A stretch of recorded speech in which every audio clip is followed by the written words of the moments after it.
Salam. Növbəti dərsimiz ümumi tarixdən Rusiya 17-18-ci əsrlərdə olacaqdır. Bildiyimiz kimi Rusiya dövlətinin yaranması Moskva knyazlığı üzərində olmuşdur. Ruslar 13-cü əsrdə Monqolların qızıl ordunun əsarətinə düşmüş, daha sonra 14-cü əsrin əvvəllərindən etibarən Moskva knyazlığının inkişafı başlamışdır. Və bu da sonda 1480-ci ildə Rusiyanın qızıl ordudan rəsmən ayrılmasına gətirib çıxarmışdır.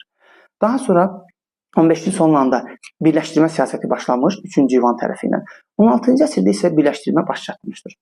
Həmçinin 16-cı əsrdə 4-cü İvan Qroznun dövründə 1547-ci ildə İvan Qroznu çar titulunu qəbul edir və 16-cı əsrin ortalarında Kazan və Həştərxan ərazilərini tutaraq Xəzər dənizi çıxışı əldə edir. 16-cı sonunda isə Sibir ərazisi tutulur. Bu dövrdə isə 17-ci əvvəllərində Rusiyada bir müddət iç mübarizələr, daxili çəkişmələr və xarici dövlətlərin Rusiya müdaxiləsinə gətirib çıxartır və bütün bunlara son qoyulur 1613-cü ildə. Rusiya taxtında ən uzun sürə hakimiyyətdə olan Romanovlar taxta çıxır. Romanovların sülaləsinin hakimiyyəti 1613-1917-ci illərdə olur. 17-ci əsrin ikinci yarısında Rusiyada sosial-iqtisadi vəziyyət, daxili vəziyyəti nəzərə salaq. Bu dövrdə hələ də Rusiya feodalizmə qalmışdır. Kəndlilər torpağa təhkimli idi. Təhkimlik Rusiyanın inkişafını qarşısına alırdı. Kəndli bir növ öz qazancını, məhsulunu düşünmək əvəzinə torpağa təhkimli olduğunu düşünürdü. Həmtən münasibətlər inkişaf edirdi. Manufakturalar yaradılırdı, yəni müəssisələr, istehsal müəssisələri. Manufakturalar əsasən xaricilərə məxsus idi. Həmçinin bu dövrdə Rusiya proteksionizm, yəni idxalı məhdudlaşdırır, ixracı təşviq edirdi. Həmçinin bu dövrdə yerli rus tacirləri mənafeyinə uyğun addımlar atılırdı. Həm də qeyd edilərək ki, az da olsa kapitalizm yaranmağa başlanırdı. Həmçinin qeyd etməliyik ki, 17-ci əsrdə ortaları və ikinci yarısında Rusiyada mühüm ticarət və kəndli islahatları keçirilir. 1649-cu ildə Məclis Qanunnaməsi qəbul olunur. Məclis Qanunaməsinin mahiyyəti nədən ibarətdir? 1. Kəndlilərin torpağa təhkim olması rəsmiləşir. 2. Kəndlilər bir yerdən başqa yerə çıxıb edə bilməzlər rəsmən. 3. Zadəganlara, mülkədarlara öz torpaqları üzərində, yəni neyi varsa əmlakları üzərində onlara mülk hüququ verilir. Həmçinin zadəganların kəndlilər üzərində hüquqları artırılır. Hətta onlara kəndlər üzərində kəndləri bir növ cəzalandırmaq hüququ da verilmiş olur. 1649-cu ildə olur bu hadisə. Bəs bu Məclis Qanunaməsinin mahiyyəti nə idi? 1. Kəndlilərin torpağa təhkim olması rəsmiləşir. 2.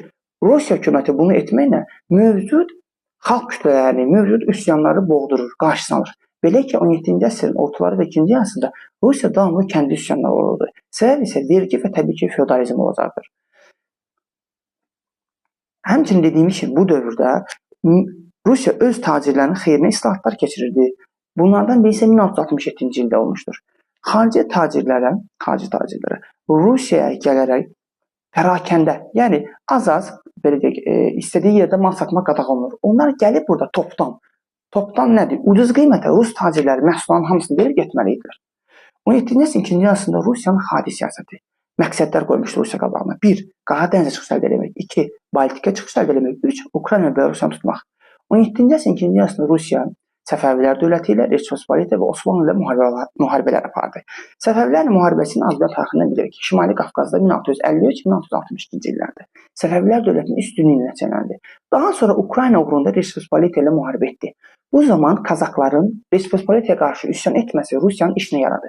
1654-1667 müharibəsinin yekun olaraq müqavilə imzalandı. Rəspospolita ilə Rəspospolita dediyimiz Litva və Polşanın birləşmiş dövlətidir. 1569-da yaranıb 1795-də süqut etmişdir.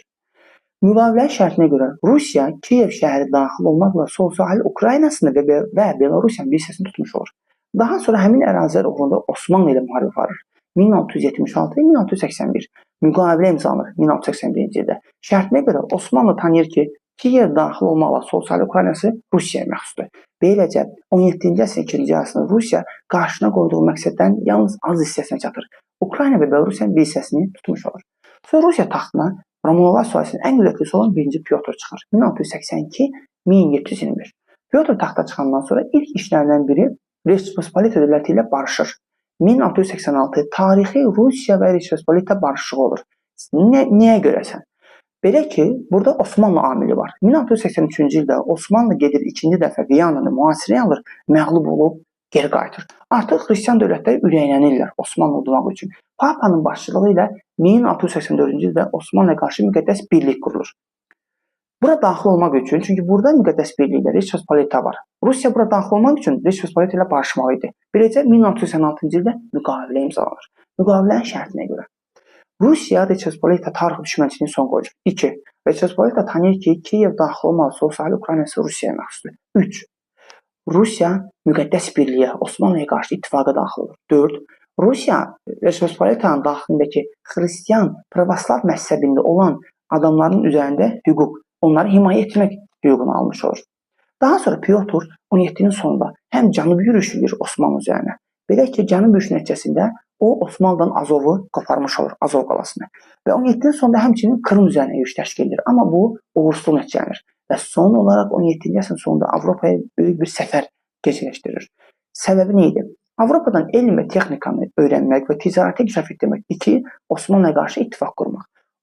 Orada gedir ki, Osmanlıya qarşı ittifaq qurmaq, amma gələndə Osmanlıya qarşı yox, İsveçə qarşı ittifaq qurur. 1699-cu ildə Şimal İttifaqı qurulur. Rusiyanın digər düşməni olan İsveç. Şimal İttifaqında kimlər var? Rusiya, Reç Pospolita, Saksoniya və Danimarka. Beləcə Şimal İttifaqı ilə İsveç arasında müharibə başlayır. Şimal müharibəsi. 1700 və 1721-ci illərdə. Müharibənin əvvəllərdə İsveç üstün idi. Lakin müharibənin gedişatında Pyotr islahatlar keçirir. İslahatlar bəhrəsini verir. 1703-cü ildə Rusiya Pyotr İsveçdən Neva çayı sahillərində bir əraziləri qopartır və orada yeni bir şəhər, Sankt-Peterburg şəhərini salır, yaradır. Ardınca dönüş yanır 1709-cu ildə Poltava döyüşü olur. Poltava döyüşünün olduğu ilə 1709-cu ildə Azərbaycan tarixində səbəblərə qarşı Əfqanların Qəndahar üsyanı olur. Poltava döyüşü müasir Ukraynada olur. İsveç kralı məğlub olur, qaçır hara? Osmanlı ərazisinə. Ən yaxın ərazi oradır. Pyotr onun dalınca Osmanlı torpaqlarına girir.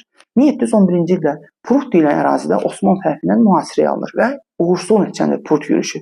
Bu zaman Osmanlı sultanı nəzərə salıb kim idi? 3-cü Əhməd idi. Prut yürüşündə məğlub olur, ardınca Prut sülh imzalanır 1711-ci ildə. Həmin ildə nəzər salırıq ki, Səfəvilər dövlətində Çar Balakən üsyanı olur. Prut sülhünün şərtləri 1.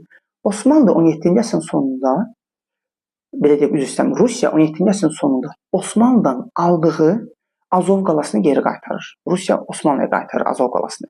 Həmçinin Rusiya İsveç kralının İsveçə dönməsinə şərait yaratmalıdır. Bu məğlubiyyətə baxmayaraq Rusiya müharibəni odur. Şimal müharibəsini 1721-ci ildə və məqsədinə çatır.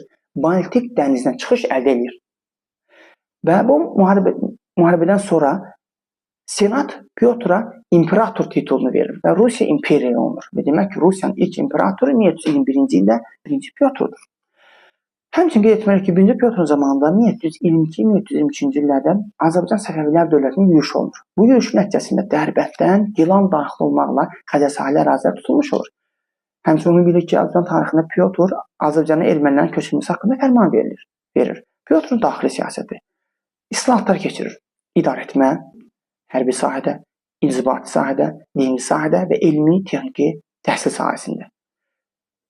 Nədir? Hərbi sahədə ilk dəfə olaraq hərbi dəniz qüvvələrini və nizami ordu yaratmış olur. İdarəetmə sahəsində yeni idarəetmə qurumları yaradır. Senat və kollegiya. Senatın işi nədir? Senat icra və məhkəmə işini gerçəkləşdirir. Daha sonra işlər məsuliyyəti artaraq dövlət idarələrinə nəzarət etməyə başlayır dövlət qurumlarına. Həmçinin kollegiya yaradır. İdarəetmə sahəsində rütbələrə dair rütbələr cədvəli imzalayır 1722-ci ildə. Həmin ildə isə Azərbaycan tarixində Əfqanlar üsyan edir yenə və İsfahan tutur. Rütbələr cədvəlinə əsasən kimliyindən, əsl nəcabətindən asılı olaraq hər bir potensiallı işləyə bilən şəxs vəzifələr qalxa bilərdi. Həmçinin qeyd etməliyik ki, onun idarəetmə islahatı nəticəsində Rusiyada mütləq monarxiyanın yaranması olur, formalaşır rəsmən. Həmçinin qeyd etməliyik ki, onun dövründə paytaxt dəyişikliyi olur. 1712-ci ildə Sankt-Peterburg şəhərini paytaxta köçürür. Dini sahədə kilsəni dini dövlətə tabe edir. Bunu İngiltərədə 16-cı əsrdə reformasiyanın gedişatında Tudorlar sülaləsi etmişdir. Fransada isə 14-cü əsrin əvvəlində 4-cü gözəl Filip etmişdir. İnzibati sahədə quberniya islahatı keçirir. Həmçinin qeyd etməliyik ki, ticarət islahatı keçirir. Proteksionizm islahatı tətbiq edir. Yerli tacirlərin mənafeyinə. Elmi texniki sahədə isə ilk dəfə olaraq kitabxana, akademiya, ilk dəfə olaraq ali təhsil müəssisəsi, təqvim yaradılır, teatr yaradılır. Həmçinin təhsil sahəsində maraqlı islahatlardan biri odur ki, 1714-cü ildə riyaziyyatı bilməyən şəxslərə ali həyatı qurmağı qadağan edir. Bu da maraqlı bir onun islahatı idi. Demək ki, hərbi sahədə, idarəetmə sahəsində, təhsil sahəsində, dini sahədə, ticarət sahəsində. İslahatların yekun nəticəsi Avropadan gerilik çox ölçüdə, belə deyək, aradan qaldırılır. Pyotrdan sonra nəzər salaq 18-ci əsrin ikinci yarısında Rusiyaya. Bu dövrdə Rusiyanın hökmdarı qadın imperatriça 2. Ekaterinadır. 1762-1796. Daxili siyasət nəzər salaq. O, daxili siyasətdə təhsil, şəhər və quberniya islahatı keçirir. Həmçinin zadəgan islahatı. Zadəganlara böyük ölçüdə hüquqlar verir. Belə ki, zadəganlar vergi verməkdən, hərbi xidmətdən azaddılar. Həmçinin zadəganlar bir növ istədiyini edə bilər Rusiyada. Həmçinin zadəganlara kəndlər üzərində hüquqlar daha da artırılır. Zadəganlara. Daxili siyasətdə qeyd etməliyik ki, yenə də Rusiyada ticarəti, iqtisadiyyatı və hərbi sənayesini canlandırmış olur. Xarici siyasətdə Rusiyanın 18-ci əsrin ikinci yarısında xarici siyasətdə əsas proqramı, planının adı Şərq məsələsidir. Osmanlıya qarşıdır. Şərq məsələsinin mahiyyəti nədir? Şərq məsələsi mahiyyəti odur ki, Osmanlı İstanbuldan daxil olmaqla bütün Avropadan qovulmalıydı. Osmanlının dənizləri olan əsasən Qara dəniz və Egey dənizinə Rusiya tam nəzarət etməliydi. Osmanlının boğazları olan Bosfor və Dardanellə Rusiya nəzarət etməliydi. Həmçinin Şərq məsələsinin tərkib hissəsi Yunan layihəsidir. Şərq məsələsinə görə Yunan layihəsi gerçəkləşdirilməlidir. Yunan layihəsi nədir? Yunan layihəsi də Osmanlıya qarşıdır. Yunan layihəsi nədir? Osmanlı torpaqlarının hesabına Rusiya öz ərazilərini genişləndirəcəkdir. İstanbulda Yunan layihəsi adı üstündə Bizans bərpa olunmalıdır. Rusiya həmçinin bütün dünya pravoslav xristianlarının mərkəzi elan olunmalıdır. Bizans imperatorunun başçısı, yəni Bizans başçısı da Rus olmalıydı. Həmçinin bu proqramın gerçəkləşdirilməsi üçün Yunan layihəsinin Rusiya Avstriyaya da müəyyən mənada Balkan yarımadasına qərbdəki torpaqları vermək istəyirdi. Bəs Yunan layihəsi ilə, həmçinin Şərq məsələsi ilə nə əldə edəcəkdir? Fransanın və İngiltərənin Balkanlarda və Yaxın Şərqdə nüfuzuna zərbə vuracaqdır. Lakin bu iki proqram heç bir gerçəkləşmir. Çünki Avropa dövlətləri arasında ziddiyyətlər olduğu üçün bu baş tutmur. 2-ci Ekaterinanın xarici siyasətinə müharibələri nəzər salaq. 2-ci Ekaterina dövründə Osmanlı ilə böyük bir müharibələr olur. 2-ci Ekaterina dövründə həmçinin Azərbaycana yürüş olunur. Həmçinin Avropada Reç Pospolitanın varlığına son qoyulur, Krım işğal olunur. Addım-addım bunları izahını verim sizə. İlk öncə Osmanlı ilə müharibə başlayır. 1768-1774. Müharibədə Rusiya qalib gəlir. Kiçik Qaynarca. Şərtlərə görə Osmanlı Qara dənizdə ağalığı bitir. Rusiya Qara dənizə çıxış əldə edir. Rusiya Bosfor və Dardanel boğazlarında üzə bilərdi. Rusiya Qara dəniz sahillərində Osmanlı torpaq qoparır. Həmçinin Rusiya Osmanlıdakı pravoslav xristianlar üzərində hüquq əldə edir. Bu isə gələcəkdə Osmanlı işinə müdaxiləsini gətirib çıxarır.